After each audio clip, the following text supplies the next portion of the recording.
CBS News has learned former White House Chief of Staff and Homeland Security Secretary John Kelly has joined the board of a company that operates the nation's largest unaccompanied child migrant center.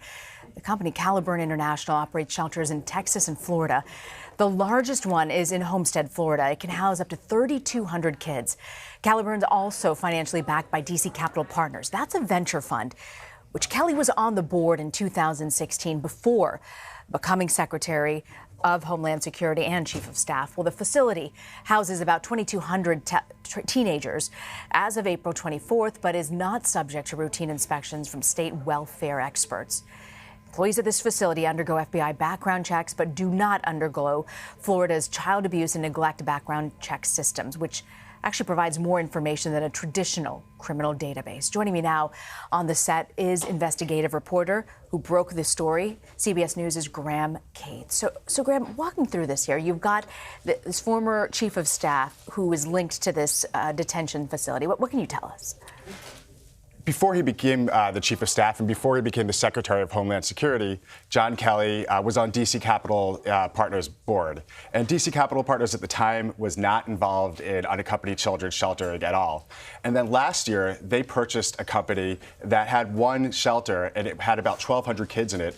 And in the last 6 months of last year, expanded to become one of the largest players in the game. And now they have almost enough to have about 1 in 4 kids in the entire system, depending on the day. And now John Kelly has rejoined the board of the company that they bought, that Unaccompanied Children's Shelter Corporation.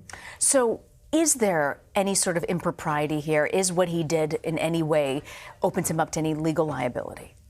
Well, I've spoken to a few ethics law experts, and there's varying opinions. One person said he's kind of walking between raindrops. That is, sure, it doesn't look that great. The amount of time that children who are unaccompanied spent in shelters rose drastically while he was chief of staff, and this company was expanding during that time. But he said it's kind of that revolving door we talk about with DC.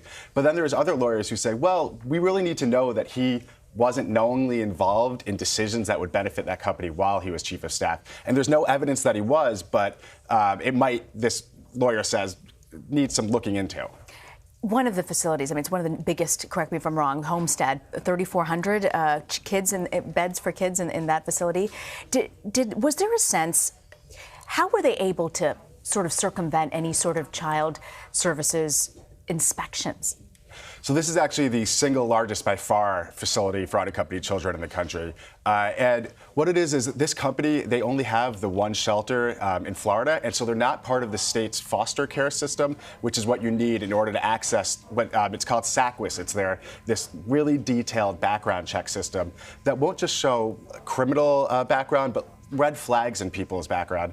And what the government says is, well, we do the FBI background check, and that's good enough for backgrounding employees. But there's more than 2,000 employees at Homestead, and they hired them really quickly. I was at a job fair in January where they were getting hired on the spot. And the difference is those red flags you might look for. Maybe it's a complaint to child services that doesn't end up in a criminal charge. That doesn't show up unless you get to access the Florida system. So when you look back, sort of big picture, the president focused on sort of draining the swamp. Is that the case here?